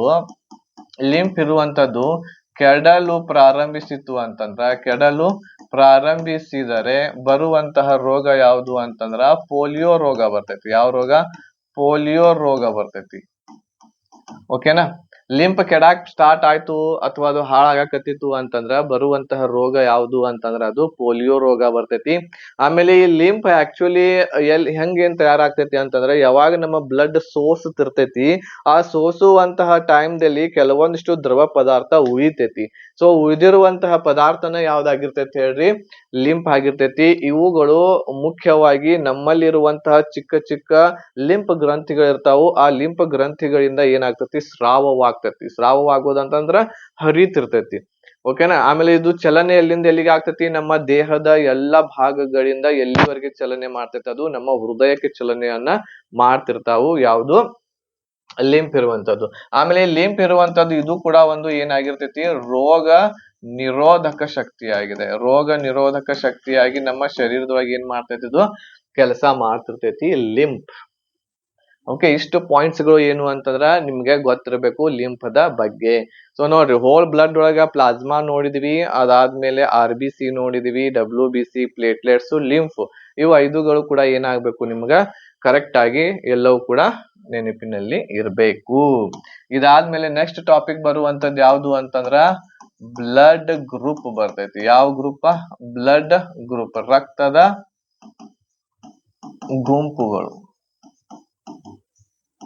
ರಕ್ತದ ಗುಂಪುಗಳನ್ನ ಏನ್ ಮಾಡೋಣ? ನಾವು ಒಂದೊಂದಾಗಿ ನೋಡ್ತಾ ಹೋಗೋಣ. ಈಗಾಗಲೇ ನಿಮ್ಗೆ ಗೊತ್ತಿದೆಯಾ ಎಷ್ಟು ರಕ್ತದ ಗುಂಪುಗಳಿದಾವ್? ಹೇಳ್ರಿ ನೋಡೋಣ. ರಕ್ತದ ಗುಂಪುಗಳು ಎಷ್ಟಿದಾವ್? ಈಗ ನಾವು ಟೋಟಲ್ ಆಗಿ ಹೋಲ್ ಬ್ಲಡ್ ಅನ್ನ ತಗೊಂಡ್ವಿ ಅಂತಂದ್ರ, ಹೋಲ್ ಬ್ಲಡ್ ಅಂತಂದ್ರ ಸಂಪೂರ್ಣವಾಗಿರುವಂತಹ ಬ್ಲಡ್ ತಗೊಂಡ್ವಿ ಅಂದ್ರ ಇದ್ರಲ್ಲಿ ಏನೇನ್ ಇರ್ತೈತಿ ಹೇಳ್ರಿ? ಈ ಸಂಪೂರ್ಣವಾಗಿರುವಂತಹ ಬ್ಲಡ್ ದಲ್ಲಿ ಇಲ್ಲಿ ದ್ರವ ಪದಾರ್ಥದೊಳಗೆ ಏನಿರ್ತೈತಿ? ಪ್ಲಾಸ್ಮಾ ಇರ್ತೈತಿ, ನೋಡಿದೀವಿ ನಾವು, ಹೌದಾ? ಆಮೇಲೆ ಘನ ಪದಾರ್ಥದೊಳಗೆ ಏನಿರ್ತೈತಿ? ನಮ್ಮ ಬ್ಲಡ್ ದೊಳಗ ಘನ ಪದಾರ್ಥದೊಳಗೆ ಏನೇನಿರ್ತಾವು? ಘನ ಪದಾರ್ಥದಲ್ಲಿ RBC ಇರ್ತೈತಿ, ಆಮೇಲೆ WBC ಇರ್ತೈತಿ, ಆಮೇಲೆ ಪ್ಲೇಟ್ಲೆಟ್ಸ್ ಗಳು ಇರ್ತಾವ ಅಂತ ಹೇಳಿ ಇವುಗಳನ್ನ ನಾವು ನೋಡಿದ್ವಿ, ಹೌದಾ? ಇಷ್ಟು ನೋಡಿದ್ವಿ. ಈಗ ನೋಡ್ರಿ, ಇಲ್ಲಿ ಹೋಲ್ ಬ್ಲಡ್ ಅನ್ನ ತಗೊಂಡಾಗ ಇಷ್ಟೆಲ್ಲಾ ಇರ್ತೈತಿ. ಈಗ ನಾವು ಬ್ಲಡ್ ಗ್ರೂಪ್ ಅನ್ನ ಕಲಿಬೇಕಾಗಿತ್ತು ಅಂತಂದ್ರ ಇದ್ರಲ್ಲಿ ನಮಗ ಬ್ಲಡ್ ಗ್ರೂಪ್ ದಲ್ಲಿ ನಾವು ನೋಡ್ಬೇಕಾಗಿದ್ದು ಏನು ಅಂತಂದ್ರ, ಈಗ ಪ್ಲಾಸ್ಮಾ ಏನೈತಿ, ಈ ಪ್ಲಾಸ್ಮಾದೊಳಗೆ ಏನಿರ್ತೈತಿ ಅಂತಂದ್ರ ಆಂಟಿಬಾಡಿ ಇರ್ತೈತಿ. ಏನಿರ್ತೈತಿ? ಆಂಟಿಬಾಡಿ ಇರ್ತೈತಿ. ಎಷ್ಟು? 2 ಆಂಟಿಬಾಡಿಗಳು ಇರ್ತಾವ. ಅವುಗಳನ್ನ ನಾವು ಸ್ಮಾಲ್ ಎ ಮತ್ತು ಸ್ಮಾಲ್ ಬಿ ದಿಂದ ಸೂಚಿಸ್ತೇವೆ. ಆಂಟಿಬಾಡಿ ಎ, ಆಂಟಿಬಾಡಿ ಬಿ ಅಂತ ಹೇಳಿ ಸೂಚಿಸ್ತೇವೆ. ಸೊ ಈ ಆಂಟಿಬಾಡಿಗಳು ಕೂಡ ಏನಿರ್ತಾವ? ರಕ್ತದೊಳಗನೆ ಇರ್ತಾವ. ಆಂಟಿಬಾಡಿಗಳ ಚಿತ್ರ ಹೆಂಗಿರ್ತೈತಿ? ಈ ರೀತಿ ವಾಯು ರೂಪದೊಳಗೆ ಇರ್ತೈತಿ. ಯಾವ ರೀತಿ ಇರ್ತೈತಿ? ಈ ರೀತಿ ವಾಯು ರೂಪದೊಳಗೆ ಇರ್ತೈತಿ. ಈಗ ಎ ಆಂಟಿಬಾಡಿ ಯಾವುದು, ಬಿ ಆಂಟಿಬಾಡಿ ಯಾವುದು ಹೆಂಗ್ ಕಾಣ್ತೈತಿ ಅಂತಂದ್ರ, ಎ ಆಂಟಿಬಾಡಿ ಇತ್ತು ಅಂತಂದ್ರ ಇದ್ರ ಒಳಗಡೆ ಚೂಪಾಗಿರುವಂತಹ ಈ ರೀತಿ ಇರ್ತೈತಿ. ಅದೇ ರೀತಿ ಬಿ ಆಂಟಿಬಾಡಿ ಇತ್ತು ಅಂತಂದ್ರ ನಮ್ಮ ಶರೀರದಲ್ಲಿ, ನಮ್ಮ ರಕ್ತದಲ್ಲಿ ಅದರಲ್ಲಿ ಹಿಂಗ ಕ್ರಾಸ್ ಆಗಿರುವಂತಹ ಒಂದು ಚಿಹ್ನೆಯನ್ನ ನಾವು ಕಾಣ್ತೇವಿ. ಈ ರೀತಿ ಇತ್ತು ಅಂತಂದ್ರೆ ಇದು ಬಿ ಆಂಟಿಬಾಡಿ, ಇದು ಎ ಆಂಟಿಬಾಡಿ. ಇದು ಬಿ ಆಂಟಿಬಾಡಿ, ಇದು ಎ ಆಂಟಿಬಾಡಿ. ಈ ರೀತಿ ಚಿತ್ರಗಳು ಆಂಟಿಬಾಡಿ ಇರ್ತಾವ. ಇವುಗಳು ಕೂಡ ರೋಗ ನಿರೋಧಕವಾಗಿ ಕೆಲಸ ಮಾಡ್ತಾವ. ಆಂಟಿಬಾಡಿ ಅಂದ್ರನ ರೋಗ ನಿರೋಧಕ, ಹೌದಾ? ಎ ಆಂಟಿಬಾಡಿ ಈ ರೀತಿ ಇರ್ತೈತಿ, ಬಿ ಆಂಟಿಬಾಡಿ ಯಾವ ರೀತಿ ಇರ್ತೈತಿ? ಈ ರೀತಿ ಇರ್ತೈತಿ. ಈಗ ಇಲ್ಲಿ ನಾವು ರಕ್ತದ ಗುಂಪುಗಳನ್ನ ಕಂಡುಹಿಡಿಬೇಕು ಅಂತಂದ್ರ ಇದರಲ್ಲಿ ನಮಗೆ ಯಾವ್ದು ಬೇಕು ಅಂತಂದ್ರ RBC ಬೇಕಾಗ್ತೈತಿ, ಕೆಂಪು ರಕ್ತ ಕಣಗಳು ಬೇಕಾಗ್ತಾವ. ಈ ಕೆಂಪು ರಕ್ತ ಕಣಗಳಲ್ಲಿನ ಏನಿರ್ತೈತಿ? ಆಂಟಿಜನ್ ಇರ್ತೈತಿ. ಏನಿರ್ತೈತಿ? ಆಂಟಿಜನ್ ಅಥವಾ ಗ್ರೂಪ್ ಅಂತ ಹೇಳಿ ಕರಿತೇವೆ. ಆಂಟಿಜನ್ ಅಥವಾ ಗ್ರೂಪ್ ಅಂತ ಹೇಳಿ ಕರಿತೇವೆ. ಈ ಆಂಟಿಜನ್ ಮತ್ತು ಗ್ರೂಪ್ ಏನಂತ ಕರಿತೇವಲ್ಲ, ಇದು ಎದ್ರೊಳಗಿರ್ತೈತಿ? RBC ಒಳಗಿರ್ತೈತಿ. ಈ RBC ಇರುವಂತದ್ದು ಒಂದು ಚಪ್ಪಟೆಯ ಆಕಾರವಾಗಿರುವಂತಹ ಒಂದು ಕೋಶ ಇರ್ತೈತಿ, ಒಂದು ಸೆಲ್ ಇರ್ತೈತಿ, ಚಪ್ಪಟೆ ಇರ್ತೈತಿ. ಹಿಂಗ ಅವು ಕೆಲವೊಂದಿಷ್ಟು ಕುರ್ಕುರೆಗಳು ಬರ್ತಾವ ನೋಡ್ರಿ, ಈ ರೀತಿ ಇರ್ತಾವ. ಹಿಂಗ ಒಳಗೆ ಹಿಂಗ್ ಚಪ್ಪಟೆ ಇರ್ತೈತಿ, ಹಿಂಗ ರೌಂಡ್ ಇರ್ತಾವಲ್ಲ, ವಾಟಿಕೆ ತರ. ಸೊ ಆ ರೀತಿ ಯಾವ್ದು ಇರ್ತೈತಿ? RBC ಇರ್ತೈತಿ. ಸೊ ನಮ್ಗ ಗ್ರೂಪ್ ಅಥವಾ ಆಂಟಿಜನ್ ಅನ್ನ ಕಂಡು ಹಿಡಿಬೇಕು ಅಂತಂದ್ರ RBC ಬಹಳಷ್ಟು ಮುಖ್ಯ ಇರ್ತೈತಿ. RBC ದಿಂದನ ನಾವು ಬ್ಲಡ್ ಗ್ರೂಪ್ ಅನ್ನ ಕಂಡು ಹಿಡಿತೇವೆ. ಸೊ ಈ ರೀತಿ ಒಂದು ಕೋಶ ಇರ್ತೈತಿ. ಇದು ಹೆಂಗ್ ಏನ್ ಕಾಣ್ತೈತಿ ಅಂತಂದ್ರ, ಈ ಒಂದು ಕೋಶದ ಮೇಲೆ ಈ ರೀತಿ ಚೂಪಾಗಿರುವಂತಹ ಮಾರ್ಕ್ಗಳು ಕಾಣಕತ್ತಿರ ಅಂತಂದ್ರ, ಯಾವ ರೀತಿ ಚೂಪಾಗಿರುವಂತಹ ಮಾರ್ಕ್ಗಳು ಕಾಣಕತ್ತಿರ ಅಂತಂದ್ರ ಇದು ಯಾವ ಬ್ಲಡ್ ಗ್ರೂಪ್ ಆಗಿರ್ತೈತಿ? ಎ ಬ್ಲಡ್ ಗ್ರೂಪ್ ಆಗಿರ್ತೈತಿ. ಅದು ಯಾವ blood group? A blood group ಇದು ಆಗಿರ್ತೈತಿ. ಯಾವ ಬ್ಲಡ್ ಗ್ರೂಪ್ ರೀ? ಇದ ಎ ಬ್ಲಡ್ ಗ್ರೂಪ್ ಆಗಿರ್ತೈತಿ. ಓಕೆ, ಅದೇ ರೀತಿ ಇಲ್ಲಿ ಇನ್ನೊಂದು ನೋಡೋಣ. ಬಿ ಬ್ಲಡ್ ಗ್ರೂಪ್ ಹೆಂಗಿರ್ತೈತಿ ಅಂತಂದ್ರ ಇದ್ರ ಮೇಲೆ ಹಿಂಗ ವಾಟಿಕೆ ತರ ಇರ್ತೈತಿ, ಹಿಂಗ ವಾಟಕ ತರ ಇರ್ತೈತಿ. ಹಿಂಗಿತ್ತು ಅಂತಂದ್ರೆ ಇದು ಯಾವ blood group? B blood group. ನೋಡ್ರಿ, ಎ ಬರಿಬೇಕಾಗಿತ್ತಂದ್ರೂ ಕೂಡ ನಾವು ಏನ್ ಮಾಡ್ತೇವಿ? ಹಿಂಗ ಚೂಪಾಗಿದೆಯಾ? ಚೂಪಾಗಿತ್ತು ಅಂತಂದ್ರೆ ಅದ್ರ ಮೇಲೆ ಚೂಪಾಗಿರ್ತಾವ, ಅದು ಎ ಬ್ಲಡ್ ಗ್ರೂಪ್. ಇಲ್ಲಿ ನೋಡ್ರಿ, ಬಿ ಬರಿಬೇಕಾದ್ರೆ ಹಿಂಗ ಕ್ರಾಸ್ ಮಾಡ್ತೇವಿ. ಸೊ ಇಲ್ಲಿ ಕೂಡ ಕ್ರಾಸ್ ಕ್ರಾಸ್ ಕ್ರಾಸ್ ಹಿಂಗ್ ವಾಟಿಕೆ ತರ ಇದಾವ, ಅದು ಬಿ ಬ್ಲಡ್ ಗ್ರೂಪ್. ಈಗ ಎ ಬಿ ಬ್ಲಡ್ ಗ್ರೂಪ್ ಕೂಡ ಇರ್ತೈತಿ. ಯಾವ್ದು? ಎ ಬಿ ಅಂತಂದ್ರೆ ಏನು? ಚೂಪಾಗಿನೂ ಇರ್ತಾವ, ವಾಟ್ಕೆನೂ ಇರ್ತೈತಿ, ಚೂಪನು ಇರ್ತೈತಿ, ವಾಟ್ಕಾನು ಇರ್ತೈತಿ, ಚೂಪನು ಇರ್ತೈತಿ, ವಾಟ್ಕ, ಚೂಪ ವಾಟ್ಕ, ಚೂಪ ವಾಟ್ಕ, ಹಿಂಗ್ ಎರಡು ಮಿಕ್ಸ್ ಇದ್ದು ಅಂತಂದ್ರ ಅದು ಯಾವ್ದು? A B blood group. ಯಾವ blood group? A B blood group. ಆಮೇಲೆ ಇನ್ನೊಂದು ಬ್ಲಡ್ ಗ್ರೂಪ್ ಇರ್ತೈತಿ, ಓ ಬ್ಲಡ್ ಗ್ರೂಪ್ ಇರ್ತೈತಿ. ಓ ಬ್ಲಡ್ ಗ್ರೂಪ್ ದೊಳಗೆ ಯಾವುದೇ ರೀತಿ ಏನು ಇರಂಗಿಲ್ಲ. ಈ ರೀತಿ ಮ್ಯಾಲೆ ಏನು ಹಿಂಗ ರಚನೆಗಳು ಕಾಣ್ಲಿಲ್ಲ ಅಂತಂದ್ರ ಅದು ಯಾವ್ದು ಅಂತಂದ್ರ ಓ ಬ್ಲಡ್ ಗ್ರೂಪ್ ಅಂತ ಹೇಳ್ತೀವಿ. ಪೂರ್ತಿ ಟಕಲ್ಲು ಇರ್ತೈತಿ. ಅದು ಏನಿರ್ತೈತಿ? ಅದು ಪೂರ್ತಿ ಟಕಲ್ಲು ಇರ್ತೈತಿ. ಯಾವ್ದು ಕೂದ್ಲಗಿದ್ಲಿ ಏನು ಇರಂಗಿಲ್ಲ, ಎಲ್ಲ ಟಕಲ್ಲು ಇರುವಂತದ್ದು ಏನದು? ಓ ಬ್ಲಡ್ ಗ್ರೂಪ್ ಇದರಲ್ಲಿ ನಾವು ಕಾಣ್ತೇವೆ. ಈಗ ಇಲ್ಲಿ ಒಂದು ಪಾಯಿಂಟ್ ಏನು ಅಂತಂದ್ರ, ಯಾವ ಬ್ಲಡ್ ಗ್ರೂಪ್, ಯಾವ ಆಂಟಿಜನ್ ಜೊತೆಗೆ ಯಾವ ಬ್ಲಡ್ ಗ್ರೂಪ್ ಇರ್ತೈತಿ, ಅಥವಾ ಯಾವ ಬ್ಲಡ್ ಗ್ರೂಪ್ ಇದ್ದಾಗ ಯಾವ ಆಂಟಿಜನ್ ಇರ್ತೈತಿ ಅನ್ನೋದನ್ನ ನಾವು ನೋಡೋಣ. ಯಾವ ಬ್ಲಡ್ ಗ್ರೂಪ್ ಇದ್ದಾಗ ಯಾವ ಆಂಟಿಜನ್ ಇರ್ತೈತಿ ಅಂತ ಹೇಳಿ ನೋಡೋಣ. ಓಕೆ, ಯಾವ ಬ್ಲಡ್ ಗ್ರೂಪ್ ಇದ್ದಾಗ ಯಾವ ಆಂಟಿಜನ್. ಸೊ ಇದು ಯಾವುದು ಅಂತಂದ್ರ ಇದು ಆಂಟಿಜನ್ ಅಂತ ಹೇಳಿ ತಗೊಳ್ಳೋಣ. ಇದನ್ನ ಯಾವ ಬ್ಲಡ್ ಗ್ರೂಪ್ ಇದ್ದಾಗ ಯಾವ ಆಂಟಿಜನ್ ಇರ್ತೈತಿ ಹೇಳ್ರಿ ನೋಡೋಣ. ಈಗ ನಂದು ಬ್ಲಡ್ ಗ್ರೂಪ್ ಎ ಇದೆ ಅಂತ ಹೇಳಿ ತಿಳ್ಕೊಳ್ರಿ. ನಂದು ಬ್ಲಡ್ ಗ್ರೂಪ್ ಎ ಇದೆ ಅಂತ ಹೇಳಿ ತಿಳ್ಕೊಳ್ರಿ. ಹಾಗಾದ್ರೆ ನನ್ನಲ್ಲಿ ಯಾವ ಆಂಟಿಬಾಡಿ ಇರ್ತೈತಿ? ಯಾವ ಆಂಟಿಬಾಡಿ ಇರ್ತೈತಿ? ಎ ಆಂಟಿಬಾಡಿ ಇರ್ತೈತಾ ಅಥವಾ ಬಿ ಆಂಟಿಬಾಡಿ ಇರ್ತೈತಿ? ಯಾವ ಆಂಟಿಬಾಡಿ ಇರ್ತೈತಿ ಹೇಳ್ರಿ? ಗೊತ್ತಿಲ್ಲ ನೋಡ್ರಿ. ಈಗ ಇಲ್ಲಿ ಏನ್ ಮಾಡೋಣ ನಾವು? ಆಂಟಿಬಾಡಿ, ಆಮೇಲೆ ಇದು ಮೊದಲ ಆಂಟಿಬಾಡಿ ಬೇಡ, ಆಂಟಿಜನ್ ತಗೊಳ್ಳೋಣ. ಆಂಟಿಜನ್ ಅಂದ್ರ ಗ್ರೂಪ್, ಆಂಟಿಜನ್ ಅಥವಾ ಗ್ರೂಪ್ ಅಂತ ಕರಿತೇವಿ. ಆಮೇಲೆ ಇಲ್ಲಿ ಯಾವುದು? ಯಾವ ಆಂಟಿಬಾಡಿ ಇರ್ತೈತಿ, ಯಾವ ಆಂಟಿಬಾಡಿ ಇರ್ತೈತಿ ಅನ್ನೋದನ್ನ ನಾವು ಇಲ್ಲಿ ನೋಡೋಣ. ಯಾವ ಆಂಟಿಜನ್ ದಲ್ಲಿ ಯಾವ ಆಂಟಿಬಾಡಿ ಇರ್ತೈತಿ. ಓಕೆನಾ? ನೋಡ್ರಿ, ಈಗ ನನ್ನ ರಕ್ತ ಬ್ಲಡ್ ಗ್ರೂಪ್ ಎ ಇದೆ. ನನ್ನ ಬ್ಲಡ್ ಗ್ರೂಪ್ ಯಾವ್ದೈತಿ? ಎ ಐತಿ. ಅದು ಎ ಬ್ಲಡ್ ಗ್ರೂಪ್ ಒಳಗ ಎ ಆಂಟಿಜನ್ ಇತ್ತು ಅಂತಂದ್ರ, ಈಗ ನೋಡ್ರಿ ಎ ಬ್ಲಡ್ ಗ್ರೂಪ್ ಹೆಂಗಿರ್ತೈತಿಪ್ಪ, ಇದು ಎ ಬ್ಲಡ್ ಗ್ರೂಪ್, ಇದು ಏನಿದು ಎ ಬ್ಲಡ್ ಗ್ರೂಪ್ ಹಿಂಗ ಐತಿಲ್ರಿ. ಈಗ ಆಮೇಲೆ ಇಲ್ಲಿ ಆಂಟಿಜನ್ ಯಾವುದು, ಆಂಟಿಜನ್ ಎ ಇತ್ತು ಅಂತಂದ್ರೆ ಏನ್ ಪ್ರಾಬ್ಲಮ್ ಆಗ್ತೈತಿ ನೋಡ್ರಿ. ಇಲ್ಲಿ ಈ ರೀತಿ ಚೂಪಾಗಿ ಇರ್ತಾವ ಇವು, ಏನಿರ್ತಾವ ಇವ ಚೂಪಾಗಿ ಇರ್ತಾವ, ಹೌದಾ. ಈಗ ಇಲ್ಲಿ ನನ್ನ ಬ್ಲಡ್ ಗ್ರೂಪ್ ಎ ಇದೆ, ಆಮೇಲೆ ಇಲ್ಲಿ ಎ ಆಂಟಿಜನ್ ಯಾವುದು ಎ ಆಂಟಿಜನ್ ಆಂಟಿಬಾಡಿ ಇತ್ತು ಅಂತಂದ್ರ ಏನ್ ಪ್ರಾಬ್ಲಮ್ ಆಗ್ತೈತೆ ಅಂತಂದ್ರ ಇಲ್ಲಿರುವಂತಹ ಇವೇನು ಚೂಪಾಗಿ ಕಾಣಕತ್ತಾವ ನಿಮ್ಗ, ಯಾವುದು ಇದು ಚೂಪಾಗಿ ಕಾಣುವಂತದ್ದು ಏನೈತ್ಲಾ, ಈ ಚೂಪಾಗಿ ಕಾಣಕತ್ತಾವಿಲ್ಲೋ, ಈ ಚೂಪಾಗಿರುವಂತವುಗಳು ಏನಾಗ್ತಾವು ಅಂತಂದ್ರ ಸೇಮ್ ಇದ್ದು ಅಂತಂದ್ರ ಹೋಗಿ ಏನಾಗ್ತಾವ ಹಿಂಗ ಲಾಕ್ ಆಗ್ಬಿಡ್ತಾವ, ಏನಾಗ್ಬಿಡ್ತಾವ ಲಾಕ್ ಆಗ್ಬಿಡ್ತಾವ. ಸೊ ಇಲ್ಲಿ ಲಾಕ್ ಆದು ಅಂತಂದ್ರೆ ಏನಾಗ್ತೈತೆ ಹೇಳ್ರಿ, ಎ ಬ್ಲಡ್ ಗ್ರೂಪ್ ಒಳಗ ಎ ಆಂಟಿಬಾಡಿ ಇತ್ತು ಅಂತಂದ್ರ ಈ ಚೂಪ್ ಆಗಿರುವಂತವುಗಳು ಎಲ್ಲ ಹೋಗಿ ಹಿಂಗ ಸಿಕ್ಕಾಕೊಳಕ್ ಸ್ಟಾರ್ಟ್ ಆಗ್ಬಿಡ್ತಾವು, ಸ್ಟ್ರಕ್ ಆಗ್ಬಿಡ್ತಾವ. ಸೊ ಅವಾಗ ರಕ್ತ ಏನ್ ಹರಿತಿರ್ತೈತ್ಲಾ ಆ ರಕ್ತ ಹರಿಯಂಗಿಲ್ಲ. ಸೊ ಹಾಗಾಗಿ ಇವುಗಳ ವಿರುದ್ಧವಾಗಿರುವಂತಹದ್ದು ಏನಿರ್ತೈತಿ ಆಂಟಿಬಾಡೀಸ್ಗಳು ಇರ್ತಾವ.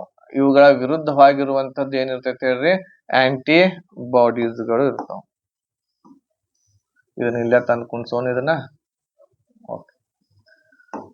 ಗೊತ್ತಾಯ್ತು. ಸೊ ಹಾಗಾಗಿ ಈಗ ಆಂಟಿಜನ್ ಅಂತಂದ್ರ ನಮ್ದು ಯಾವ್ದು ಎ ಬ್ಲಡ್ ಗ್ರೂಪ್ ಇತ್ತು ಅಂತಂದ್ರ ಇಲ್ಲಿ ಯಾವ್ದು ಇರ್ತೈತಿ ಹೇಳ್ರಿ, ಬಿ ಆಂಟಿಬಾಡಿ ಇರ್ತೈತಿ. ಯಾವ್ದು ಇರ್ತೈತಿ, ಬಿ ಆಂಟಿಬಾಡಿ. ನನ್ನ ಬ್ಲಡ್ ಗ್ರೂಪ್ ಬಿ ಇತ್ತು ಅಂತಂದ್ರ ಎ ಆಂಟಿಬಾಡಿ ಇರ್ತೈತಿ. ಅದ್ರ ಜೊತೆಗೆ ನನ್ನ ಬ್ಲಡ್ ಗ್ರೂಪ್ ಎ ಬಿ ಇತ್ತು ಅಂತಂದ್ರ ನೋ ಆಂಟಿಬಾಡಿ. ಆಂಟಿಬಾಡಿನ ಇರಂಗಿಲ್ಲ ಇವರಲ್ಲಿ, ರೋಗ ನಿರೋಧಕ ಶಕ್ತಿ ಇರಂಗಿಲ್ಲ ಇವರಲ್ಲಿ, ಯಾರಲ್ಲಿ ಎ ಬಿ.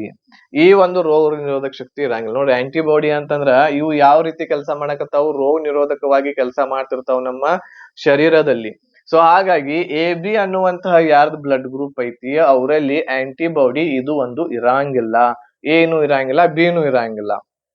ಅದೇ ರೀತಿ ಓ ಇರುವಂತಹ ಬ್ಲಡ್ ಗ್ರೂಪ್ ಯಾರ್ದಾದ್ರೂ ಇತ್ತು ಅಂತಂದ್ರ ಇವರಲ್ಲಿ ಆಂಟಿಬಾಡಿ ಏನು ಇರ್ತೈತಿ, ಬಿನು ಇರ್ತೈತಿ, ಎರಡೂ ಇರ್ತಾವ ಇವರಲ್ಲಿ. ಹಾಗಾಗಿ ಓ ಇರುವಂತಹ ಬ್ಲಡ್ ಗ್ರೂಪ್ ಯಾರ್ಯಾರು ಇದ್ರಿ ಅಂತಂದ್ರೆ ನೀವು ಅವ್ರಿಗೆ ಬಹಳಷ್ಟು ಏನು ಅಂತಂದ್ರ ಆರಾಮ್ ತಪ್ಪೋದು ಬಹಳ ರೇರ್, ಅವ್ರಿಗೆ ಆರೋಗ್ಯ ಕೆಡೋದು ಬಹಳ ರೇರ್ ಆಗಿರ್ತೈತಿ.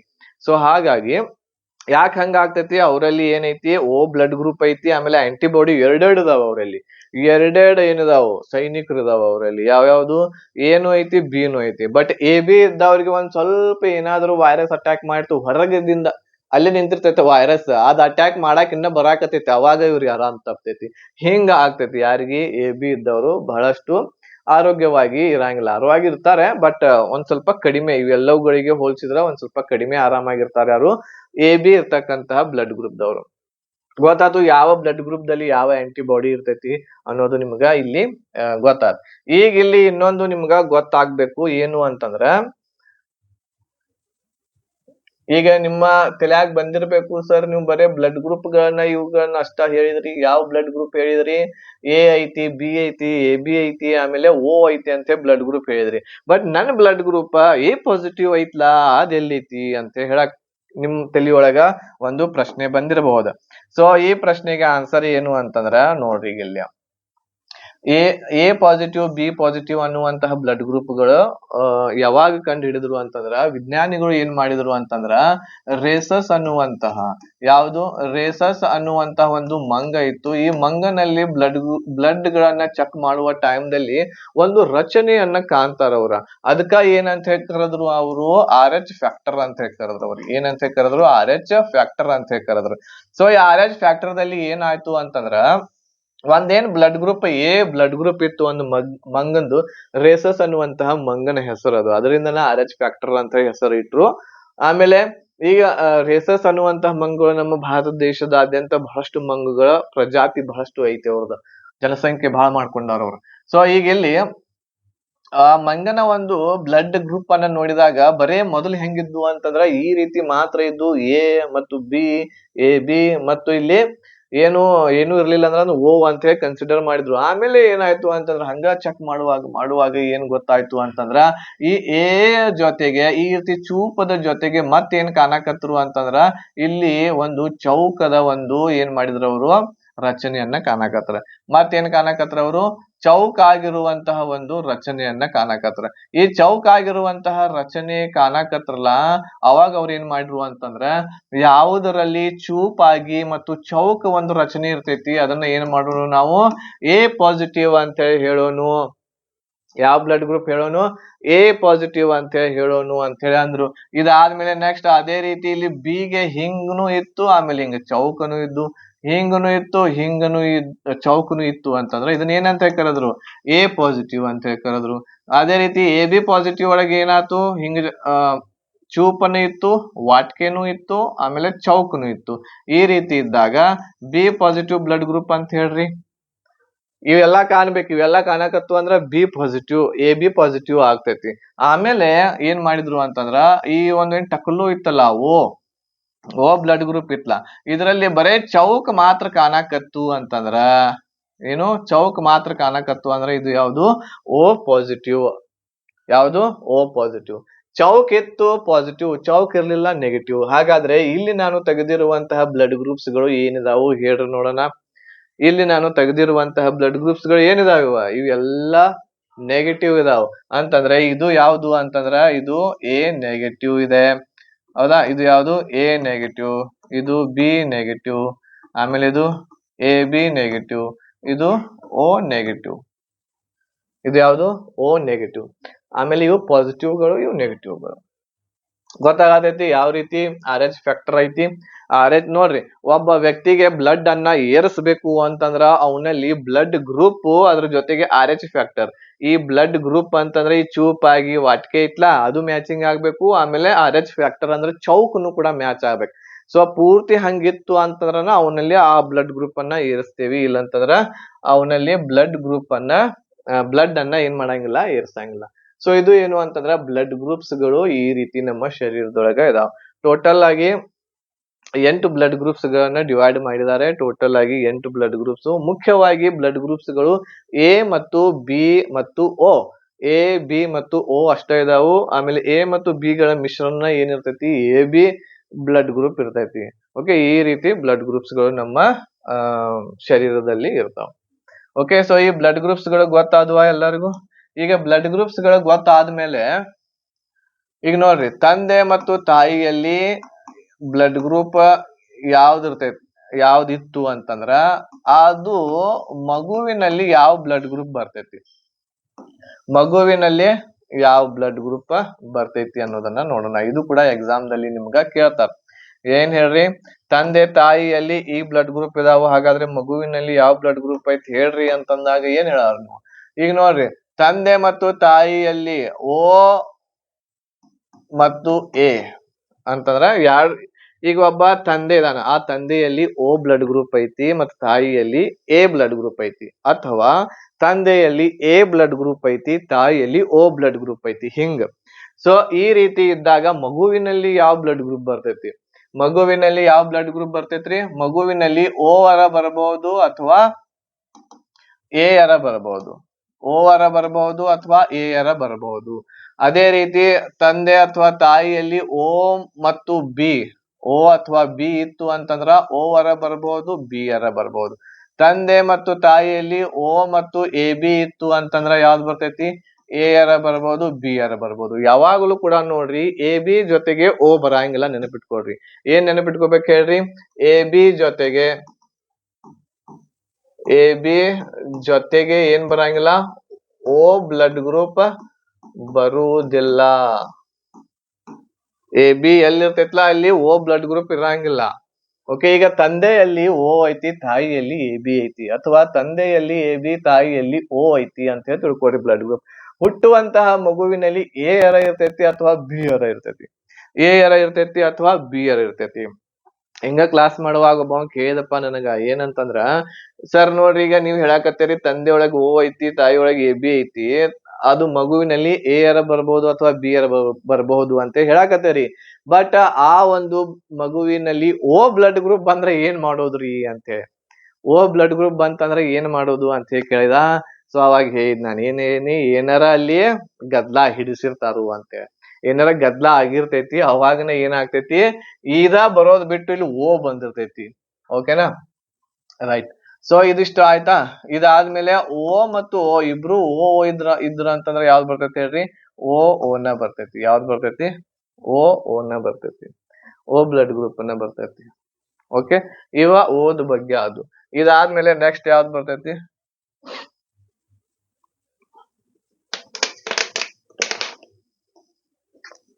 ನೆಕ್ಸ್ಟ್ ಈಗ ಸೇಮ್ ಇದ್ದು ಅಂತಂದ್ರೆ ಯಾವ ರೀತಿ,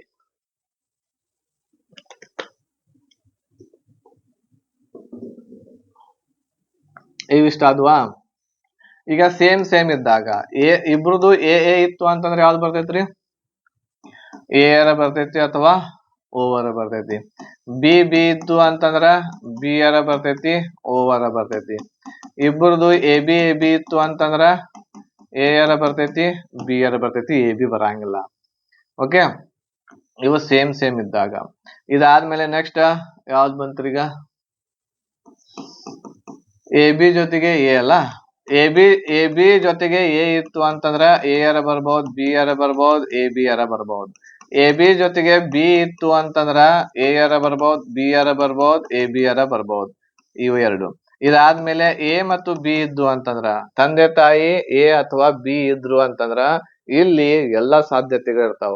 ಇಲ್ಲಿ ತಂದೆ ಎ ಮತ್ತು ತಾಯಿ ಬಿ ಇದ್ರು ಅಂತಂದ್ರ ಮಗುವಿನಲ್ಲಿ ಏನು ಬರ್ಬೋದು, ಬಿನು ಬರ್ಬೋದು, ಎ ಬಿನು ಬರ್ಬೋದು, ಓನು ಕೂಡ ಬರ್ಬೋದು.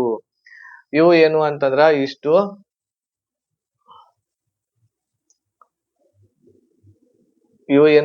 ಇಷ್ಟು ಎ ಬಿ ಇದ್ರೊಳಗೆ ಯಾವ್ದು ಬಂತ್ರಿ ಇಲ್ಲಿ,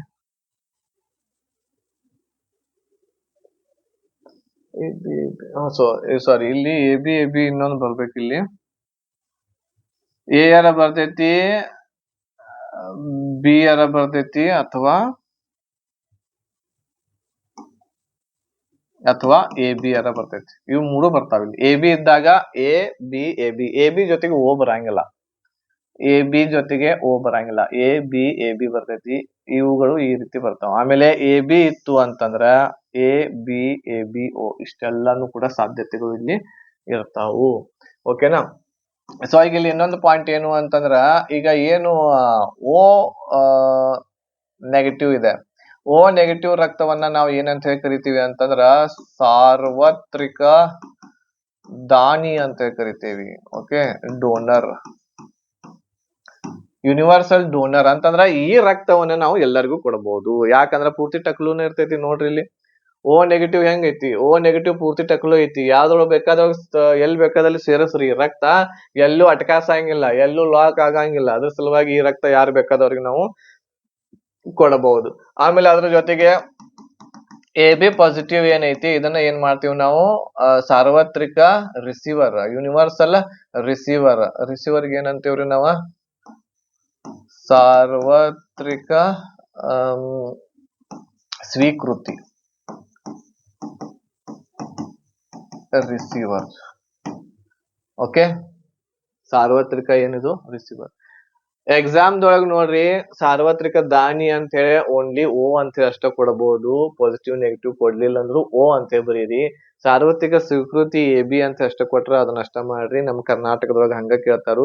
ಸೆಂಟ್ರಲ್ ಗೌರ್ಮೆಂಟ್ ದಾಗ ಎಕ್ಸಾಮ್ ದಾಗ ಹೋದ್ರೆ ಅಂತಂದ್ರೆ ನಿಮ್ಗ ಇಲ್ಲಿ ಸ್ಪೆಸಿಫಿಕ್ ಆಗಿ ಕೇಳ್ತಾರ. ಓ ನೆಗೆಟಿವ್ ನೋ, ಓ ಪಾಸಿಟಿವ್ ನೋ ಅಂತ ಹೇಳಿ ಕೇಳ್ತಾರ. ಅದೇ ರೀತಿ ಎ ಬಿ ಪಾಸಿಟಿವ್ ನೋ, ಎ ಬಿ ನೆಗೆಟಿವ್ ಅಂತ ಹೇಳಿ ಕೇಳ್ತಾರ. ಸೊ ಹಾಗಾಗಿ ಇವುಗಳನ್ನ ಏನ್ ಮಾಡ್ರಿ, ನೆನಪಿಟ್ಕೊಳ್ರಿ. ಈಗ ಲಾಸ್ಟ್ ಒಂದ್ ಪಾಯಿಂಟ್ ಇದ್ರಲ್ಲಿ ಏನ್ ಉಳಿತು ಅಂತಂದ್ರ ಬ್ಲಡ್ ಡೊನೇಟ್ ಮಾಡೋದು. ಬ್ಲಡ್ ಡೊನೇಟ್ ಮಾಡ್ಬೇಕಾಗಿತ್ತು ಅಂತಂದ್ರ ಬ್ಲಡ್ ನಾವ್ ಏನ್ ಮಾಡಬಹುದು, ಒಂದು ವರ್ಷದಲ್ಲಿ 3 ಸಲ ಏನ್ ಮಾಡಬಹುದು, ಬ್ಲಡ್ ಡೊನೇಟ್ ಅನ್ನ ಮಾಡಬಹುದು. ಸೊ ಇದರಲ್ಲಿ ಈ ಎಲ್ಲಾ ಬ್ಲಡ್ ಅನ್ನ ಎಲ್ಲಿ ಇಡ್ತಾರೆ ಹೇಳ್ರಿ, ಬ್ಲಡ್ ಬ್ಯಾಂಕ್ ಅದೊಳಗೆ ಇಡ್ತಾರೆ. ನೀವು ಬ್ಲಡ್ ಡೊನೇಟ್ ಮಾಡಿರುವಂತದ್ದು ಎಲ್ಲ ಬ್ಲಡ್ ಬ್ಯಾಂಕ್ ದಲ್ಲಿ ಇಡ್ತಾರು. ಇದನ್ನ 4.4 ಡಿಗ್ರಿ ಸೆಲ್ಸಿಯಸ್ ಅಥವಾ 40 ಡಿಗ್ರಿ ಫ್ಯಾರನ್ಹೀಟ್ ಒಳಗೆ ಏನ್ ಮಾಡಿರ್ತಾರು, ಶೇಖರಣೆ ಮಾಡಿ ಶುದ್ಧ ಮಾಡಿ ಅದನ್ನ ಇಟ್ಟಿರ್ತಾರು ಫ್ರಿಜ್ ದೊಳಗ. ಈ ಟೆಂಪರೇಚರ್ ಒಳಗ ಬ್ಲಡ್ ಬ್ಯಾಂಕ್ ದೊಳಗ ಇಟ್ಟಿರ್ತಾರ. ಸೊ 1 ಯೂನಿಟ್ ಅಂತಂದ್ರ ಎಷ್ಟು ಇರ್ತೈತಿ ರಕ್ತ ಅಂತಂದ್ರ 200 ml ಇರ್ತೈತಿ. 1 ಯೂನಿಟ್ ಅಂತಂದ್ರ ಎಷ್ಟು, 200 ml ವರೆಗೆ ಏನಿರ್ತೈತಿ ರಕ್ತ ಇರ್ತೈತಿ. ಆಮೇಲೆ ಬ್ಲಡ್ ಬ್ಯಾಂಕ್ ದಲ್ಲಿ ನಿಮ್ಗೆ ರಕ್ತ ಬೇಕಾಗಿತ್ತು ಅಂತಂದ್ರ ಅಲ್ಲಿ ಹೋಗಿರ್ತೀರಿ, ಅವಾಗ ನೀವು 600 ದಿಂದ 700 ರೂಪಾಯಿ ಕೊಟ್ರ ಅಂತಂದ್ರ 1 ಯೂನಿಟ್ ನಿಮ್ಗ ಬ್ಲಡ್ ಸಿಗತೈತಿ. ಆಮೇಲೆ ಅಲ್ಲಿ ಬ್ಲಡ್ ರೊಕ್ಕ ಕೊಟ್ಟಂಗ ಬ್ಲಡ್ ತಗೊಂಡ್ ಬರಂಗಿಲ್ಲ, ಅಲ್ಲಿ ಮತ್ತ್ ನೀವು ಎಷ್ಟು ಯೂನಿಟ್ ತಗೊಂಡಿರ್ತೀರಿ ರೊಕ್ಕ ಯೂನಿಟ್ ಬ್ಲಡ್ ತಗೊಂಡಿರ್ತೀರಿ ಅಷ್ಟು ಯೂನಿಟ್ ರಕ್ತ ಕೊಡ್ಬೇಕಾಗ್ತತಿ. ಉದಾಹರಣೆಗೆ ನನಗ ಎ ಪಾಸಿಟಿವ್ ಅನ್ನುವಂತಹ ರಕ್ತ 1 ಯೂನಿಟ್ ಬೇಕಾಗಿತ್ತು ಅಂತಂದ್ರ 1 ಯೂನಿಟ್ ಯಾವ ಬೇಕಾದ ರಕ್ತವನ್ನ ಅಲ್ಲಿ ಕೊಡ್ಬೇಕು, ಮತ್ತ ರೊಕ್ಕನು ಕೊಡ್ಬೇಕು, ಆಮೇಲೆ 1 ಯೂನಿಟ್ ಬ್ಲಡ್ ಅನ್ನ ನಾನು ಎ ಪಾಸಿಟಿವ್ ತಗೊಂಡ್ಬರ್ಬೇಕಾಗ್ತತಿ. ಈ ರೀತಿ ಬ್ಲಡ್ ಬ್ಯಾಂಕ್ಗಳು ಕೆಲಸ ಮಾಡ್ತಾವು. ಪ್ರತಿಯೊಂದು ತಾಲೂಕಿನಲ್ಲಿ ಎಲ್ಲ ಕಡೆ ಆಲ್ಮೋಸ್ಟ್ ಏನಪ್ಪಾ ಅಂತಂದ್ರೆ ಬ್ಲಡ್ ಬ್ಯಾಂಕ್ಸ್ ಗಳು ಈಗ ಇದಾವು. ಓಕೆ, ಸೊ ಇದಿಷ್ಟು ಮಾಹಿತಿ ಏನು ಅಂತಂದ್ರ ರಕ್ತದ ಬಗ್ಗೆ ಆಯ್ತು, ಆಮೇಲೆ ರಕ್ತದ ಗುಂಪುಗಳ ಬಗ್ಗೆ ಆಯ್ತು. ಇವು ಎಲ್ಲವುಗಳನ್ನ ಒಳ್ಳೆ ರೀತಿಯಿಂದ ಉಳ್ಕೊಳ್ರಿ. ಇವುಗಳನ್ನ ಬಿಟ್ಟು ಯಾವ್ದು ಕ್ವಶನ್ಸ್ ಗಳನ್ನ ಬರಂಗಿಲ್ಲ. ಆಮೇಲೆ ಈಗ ನೆಕ್ಸ್ಟ್ ಒಂದು ಟಾಪಿಕ್ ಬರ್ತೈತಿ ಯಾವ್ದು ಅಂತಂದ್ರ ವಿಸರ್ಜನಾಂಗ ವ್ಯೂಹ ಬರ್ತೈತಿ. ಯಾವ್ದು?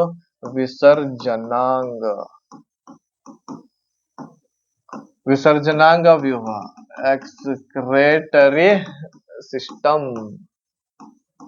ಎಕ್ಸ್ಕ್ರೇಟರಿ ಸಿಸ್ಟಮ್ ಬರ್ತೈತಿ. ವಿಸರ್ಜನಾಂಗ ವ್ಯೂಹ ಏನ್ ವಿಸರ್ಜನೆ ಮಾಡ್ತೇವಿ ನಾವು ಅದನ್ನ ನಾವು ನೆಕ್ಸ್ಟ್ ಕ್ಲಾಸ್ ದಲ್ಲಿ 1 by 1 ನೋಡ್ತಾ ಹೋಗೋಣ. ಇದಾದ್ಮೇಲೆ ಎಲ್ಲಾ ಬಯಾಲಜಿ ಕ್ಲಾಸಸ್ ಮುಗಿದ ಮೇಲೆ ನಿಮ್ಗ ಬಾಟನಿ ಸ್ಟಾರ್ಟ್ ಆಗುತ್ತೆ. ಅಂತಂದ್ರೆ ಸಸ್ಯ ಜೀವಶಾಸ್ತ್ರ, ಸಸ್ಯಶಾಸ್ತ್ರ ಸ್ಟಾರ್ಟ್ ಆಗ್ತತಿ. ಸಸ್ಯಶಾಸ್ತ್ರ ಅದನ್ನು ಕೂಡ 1 by 1 ಎಲ್ಲವೂ ನೋಡೋಣ. ಸೊ ಎಲ್ಲವುಗಳು ಇಂಪಾರ್ಟೆಂಟ್ ಇದಾವು, ನೋಟ್ಸ್ ಮಾಡ್ಕೊಂಡು ಒಳ್ಳೆ ರೀತಿಯಿಂದ ಓದ್ರಿ. ಓಕೆ, ಧನ್ಯವಾದಗಳು. ಜೈ